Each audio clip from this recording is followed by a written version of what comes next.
नमस्कार, मैं शिवम आप सभी का स्वागत करता हूं साइंस एजुकेशन सेंटर के यूट्यूब चैनल पर। और आज की वीडियो में हम कुछ कार्बनिक यौगिकों के IUPAC नाम लिखना सीखेंगे। इससे पहले की वीडियो में हमने जाना था कि किसी कार्बनिक यौगिकों के IUPAC नाम किस प्रकार लिखते हैं, और आज की वीडियो में हम लिखना सीखेंगे। ठीक है, तो चलते हैं अपनी वीडियो की तरफ। हमारे सामने पहला कार्बनिक यौगिक है ये वाला, जैसा कि आप देख सकते हैं ये है। इसका IUPAC नाम देखिए, लिखने के लिए सबसे पहले हमने क्या बताया था कि किसी भी कार्बनिक यौगिकों का या यौगिक का IUPAC नाम लिखने के लिए सबसे पहले हमें उसमें कार्बन की संख्या देखनी होती है। तो यहाँ पे जैसा कि आप देख सकते हैं कार्बन यहाँ पे कितना है, सिर्फ एक है। ये यहाँ पे आप देख सकते हैं ये सिर्फ एक कार्बन है और इसके अलावा कोई दूसरा कार्बन नहीं है। तो एक कार्बन के लिए हम क्या लिखते हैं, मेथ। ठीक है, एक कार्बन के लिए मेथ लिखते हैं। और इसके बाद में देखते हैं क्रियात्मक समूह, और इसके मतलब डबल बॉन्ड या सिंगल बॉन्ड या कौन सा बॉन्ड पाया जा रहा है ये देखते हैं। ठीक है, तो सबसे पहले नंबर ऑफ कार्बन देखते हैं, नंबर ऑफ कार्बन, और इसके बाद में बॉन्ड। ठीक है, और इसके बाद हम क्या देखते हैं, क्रियात्मक समूह। क्रियात्मक समूह यानी फंक्शनल ग्रुप। ठीक है, तो यहाँ पे देखें अगर प्रतिस्थापी समूह होता तो सबसे पहले उसका नाम जोड़ देते। ठीक है, तो यहाँ पे देखिए सबसे पहले हम देखते हैं नंबर ऑफ कार्बन यहाँ पे एक है, और एक कार्बन के लिए हम लिखते हैं मेथ। ठीक है, तो यहाँ पे हमने लिख लिया मेथ। ठीक है, मेथ। इसके बाद इसमें देखिए सभी में, इसमें पूरे में मतलब सिंगल बॉन्ड पाए जाएंगे, क्योंकि एक कार्बन है। मतलब IUPAC नाम में हम कार्बन और कार्बन के बीच में देखते हैं बॉन्डिंग मतलब क्या बॉन्ड पाए जा रहे हैं। अगर एक बॉन्ड है मतलब सिंगल बॉन्ड पाया जाता है कार्बन कार्बन के बीच में तो एन लगाते हैं, अगर डबल बॉन्ड है तो इन लगाएंगे, और ट्रिपल बॉन्ड है तो आइन लगाएंगे। यहाँ पे देखिए सिर्फ कार्बन एक है, और ये जो होगा वो इस प्रकार से होगा, H ये वाला, और ये इस प्रकार से। ठीक है, तो यहाँ पे सिंगल बॉन्ड के लिए हम क्या लगाते हैं, एन। तो इसके आगे एन जोड़ दिए, ए। ठीक है, एन।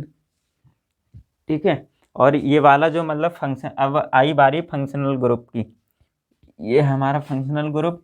और इसके लिए हम लगाते हैं ओइक अम्ल, COOH जहाँ पे जुड़ा होगा, यानी कार्बोक्सिलिक ग्रुप जहाँ भी होगा उसके लिए हम क्या लगाएंगे, ओइक अम्ल। तो यहाँ पे ओइक अम्ल जोड़ दीजिए, ओइक अम्ल। ठीक है, तो ये हो गया हमारा IUPAC नाम, हो गया मेथेनोइक अम्ल। ठीक है,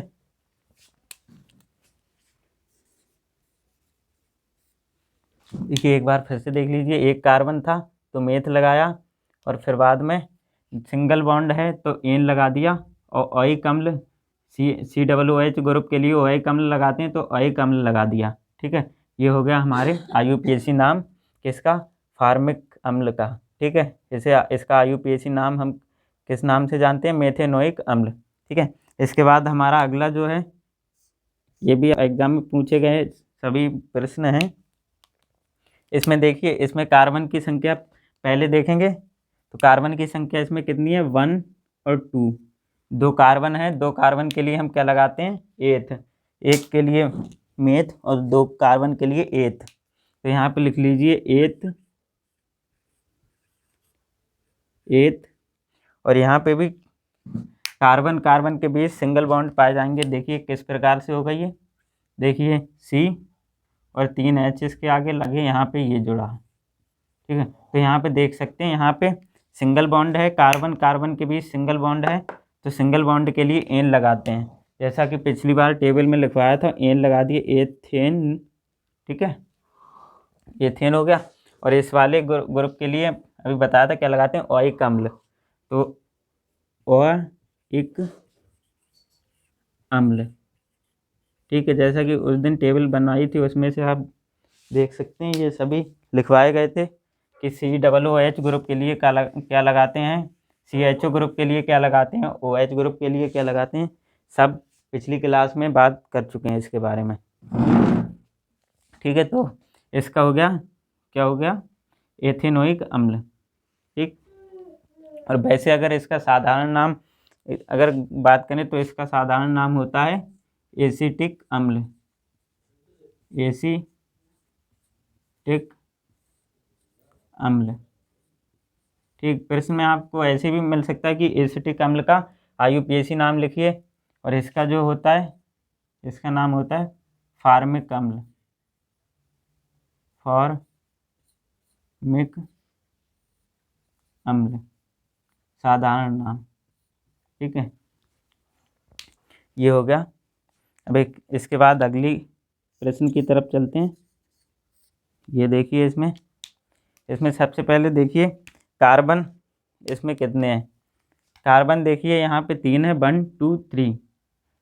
लेकिन एक मतलब उस दिन बताया था कि मतलब जिधर डबल बॉन्ड पहले पड़ेगा उधर से ही हमें नंबरिंग करनी है। ठीक है, तो यहाँ पे देखिए इधर से 1 2 मतलब दूसरे कार्बन पे डबल बॉन्ड पड़ता है, और इधर से पहले ही कार्बन पे डबल बॉन्ड पड़ गया, तो हमें नंबरिंग इधर से ना करके हमें इधर से करनी पड़ेगी, 1 2 और 3। ठीक है, तो देखिए 3 कार्बन के लिए हम क्या लगाते हैं, 3 कार्बन के लिए हमने बताया था कि 3 कार्बन के लिए क्या प्रोप लगाते हैं, तो लिख लीजिए प्रोप। ठीक, प्रोप।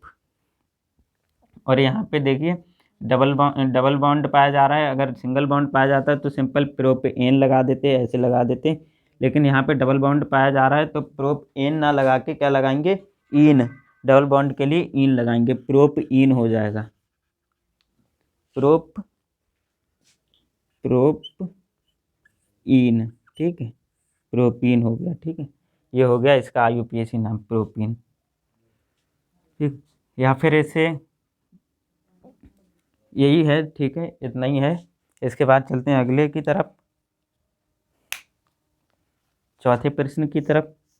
ये देखिए सबसे पहले हमने बताया था कि कार्बन की संख्या देखते हैं, तो देखिए इसमें कार्बन की संख्या कितनी है। इधर इसमें ना मतलब ना तो प्रतिस्थापी समूह है और ना ही कोई फंक्शनल ग्रुप है और ना ही डबल बॉन्ड है, तो सीधे नंबरिंग किधर से भी कर सकते हैं। चलिए हम इधर से कर लेते हैं, 1 2 3 और 4। यहाँ पे 4 कार्बन है, 4 कार्बन के लिए हमने जैसा कि बता चुके हैं पहले पिछली क्लास में, 4 कार्बन के लिए ब्यूट लगाते हैं, ब्यूट। ठीक है, और देखिए सभी के बीच में सिंगल बॉन्ड उपस्थित है, यहाँ पे भी सिंगल बॉन्ड, यहाँ पे भी, यहाँ पे भी। और सिंगल बॉन्ड के लिए हम क्या लगाते हैं, एन, एन। तो इसका नाम क्या हो जाएगा, ब्यूटेन। ठीक है, इसका IUPAC नाम हो गया ब्यूटेन। इसके बाद अगले प्रश्न पे चलते हैं, 5वें।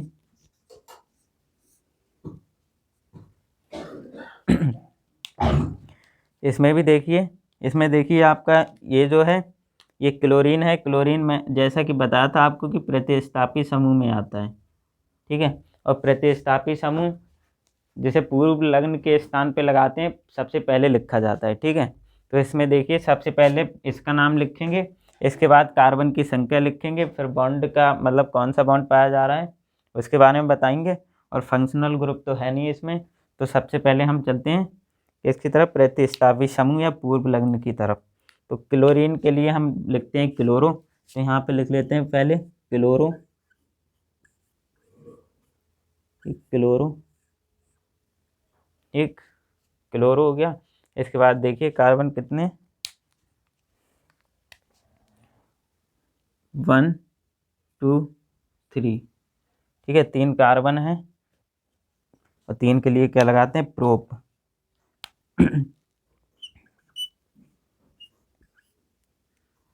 प्रोप, और हर जगह पे सिंगल बॉन्ड है, सिंगल सिंगल। ठीक है, तो एन, प्रोप एन। ठीक, और हाँ देखिए यहाँ पे जो हमारा जो पूर्व लग्न है वो कौन सी पोजीशन पे लगा है, तीसरे कार्बन पे लगा है, तो यहाँ पे क्या हो जाएगा, 3 क्लोरो हो जाएगा। ठीक है, 3 क्लोरो प्रोपेन। ठीक है, ये वाला होगा आपका 3 क्लोरो प्रोपेन। ठीक है, ये हो गया इसका IUPAC नाम।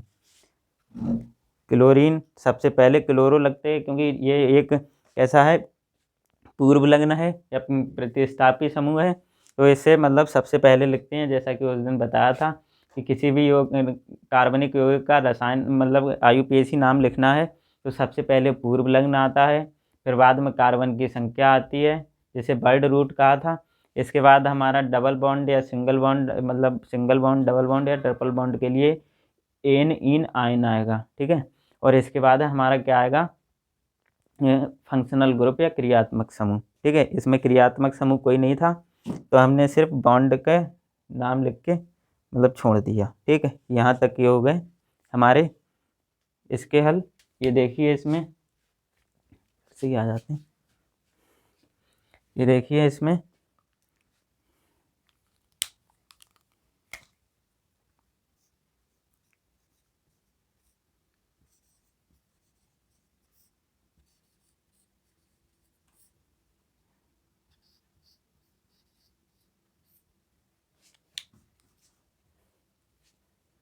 इसमें देखिए सबसे पहले देखते हैं हम कार्बन की संख्या देखते हैं 1 2 और 3। ठीक है, 3 कार्बन है तो 3 के लिए क्या लिखेंगे, प्रोप। लिख लेते हैं प्रोप।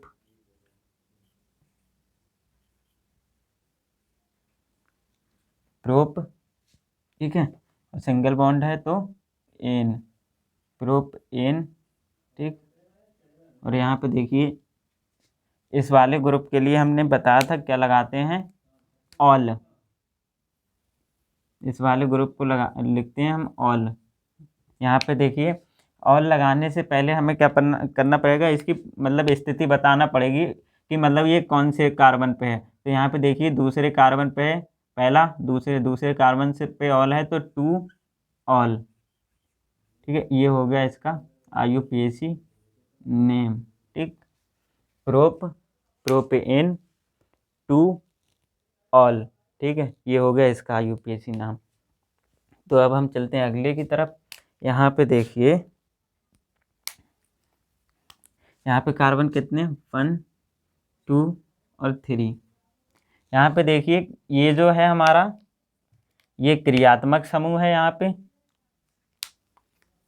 ये हमारा क्रियात्मक समूह है और ये हमारा क्या हो जाएगा, प्रतिस्थापी समूह। ठीक है, ये प्रतिस्थापी समूह हो जाएगा और ये हो गया हमारा क्रियात्मक समूह। तो अब इसके लिए अगर ये क्रियात्मक समूह है मतलब प्रतिस्थापी समूह है तो इसका नाम आगे लिखा जाएगा। तो हम क्या लिखते हैं यहाँ पे, OH के लिए हमने बताया था कि अगर OH अगर क्रियात्मक समूह की जगह पे आता है तो हम OH के लिए लिखते हैं ऑल, और अगर वो प्रतिस्थापी समूह के स्थान पे आता है, प्रतिस्थापी समूह के स्थान पे, तो हम लिखते हैं इसके लिए हाइड्रोक्सी। और यहाँ पे कौन से कार्बन पे है, दूसरे कार्बन पे है तो हम क्या लिखेंगे, 2 हाइड्रोक्सी,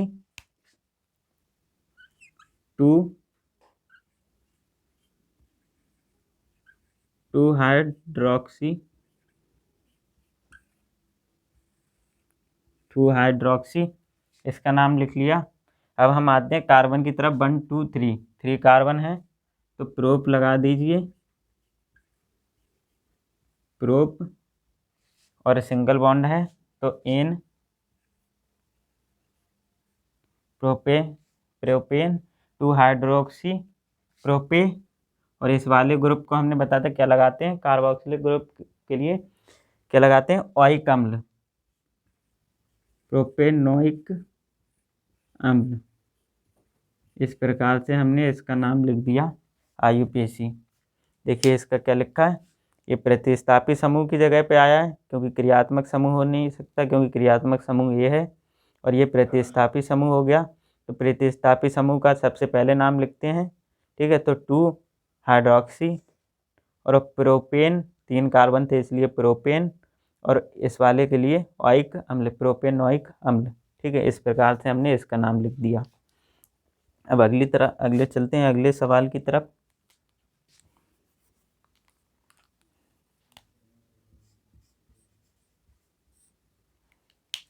यहाँ पे देखिए ये आपको बड़ा सा सवाल दिख रहा है एक, लेकिन है बहुत छोटा। जैसे देखिए 1 2 3 4 5, यहाँ पे 5 कार्बन है, ठीक है। और ये हमारा है प्रतिस्थापी समूह।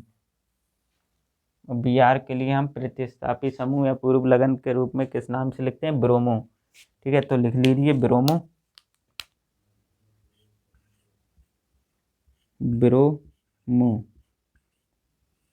कार्बन, नंबर ऑफ कार्बन कितने? 5, और 5 के लिए कितने लिखते हैं? पेंट। अब देखते हैं बॉन्ड, बॉन्ड कितने? सिंगल बॉन्ड है हर जगह, तो एन लगा दिए, पेंटेन, ठीक है। ब्रोमो पेंटेन, ये हो गया ब्रोमो पेंटेन इसका नाम। या फिर इसमें स्थिति बताना चाहें तो स्थिति बता दीजिए। 5वें कार्बन में 5 ब्रोमो पेंटेन, ठीक है, इस प्रकार से। अब अगला इसकी तरफ चलते हैं, हमारा लास्ट सवाल आज का। देखिए इसमें देखें नंबर ऑफ कार्बन कितने हैं? 1 2 और 3। यहाँ पे 3 कार्बन है, ठीक है, 3 कार्बन है। और ये हमारा जो है इतना क्या हो गया? हमारा फंक्शनल ग्रुप। इस वाले फंक्शनल ग्रुप के लिए हमने बताया था क्या लगाते हैं? नॉन, नॉन, नॉन, ठीक है, नॉन लगाते हैं। तो देखिए पहले हम कार्बन की लिख लेते हैं, कार्बन की संख्या, क्योंकि इसमें कोई पूर्व लग्न है नहीं, यानी प्रतिस्थापी समूह है नहीं। तो सबसे पहले हम क्या लगेंगे? कार्बन की संख्या। कार्बन के लिए हम वर्ड रूट क्या लिखते हैं? इनके लिए प्रोप, प्रोप, ठीक है। सिंगल बॉन्ड है तो क्या लेंगे? प्रोपेन। और इस वाले ग्रुप फंक्शनल ग्रुप के लिए हम क्या जोड़ें? नॉन, नॉन, प्रोपेनॉन, ठीक है। और आगे लिख दीजिए दूसरे कार्बन पे है तो प्रोपेनॉन 2। तो इस प्रकार से हम लिख सकते हैं IUPAC नाम, रासायनिक कार्बनिक यौगिकों के IUPAC नाम इस प्रकार से हम लिख सकते हैं, ठीक है। एक बार फिर से समझ लीजिए कि सबसे पहले किसी भी कार्बनिक यौगिक का IUPAC नाम अगर हम लिख रहे हैं तो सबसे पहले हमें किस चीज़ की ज़रूरत होती है? सबसे पहले हमें ज़रूरत होता है प्रतिस्थापी समूह, यानी कि प्रीफिक्स, ठीक है। अगर प्रीफिक्स है तो उसका नाम लिखते हैं, फिर नंबर ऑफ कार्बन, ठीक है, कार्बन लिखते हैं, फिर बॉन्ड की संख्या, बॉन्ड कितने, और इसके बाद क्या आता है? हमारा फंक्शनल ग्रुप या क्रियात्मक समूह। इतनी चीज़ें लिखती हैं, ठीक है।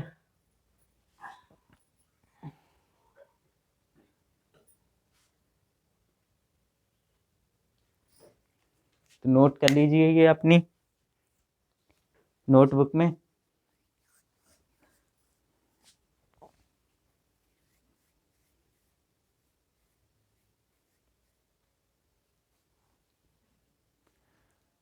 तो दोस्तों आज की क्लास यहीं तक। आशा करते हैं आपको क्लास पसंद आई होगी। मिलते हैं एक नई वीडियो के साथ, तब तक के लिए नमस्कार, जय हिंद, बाय बाय।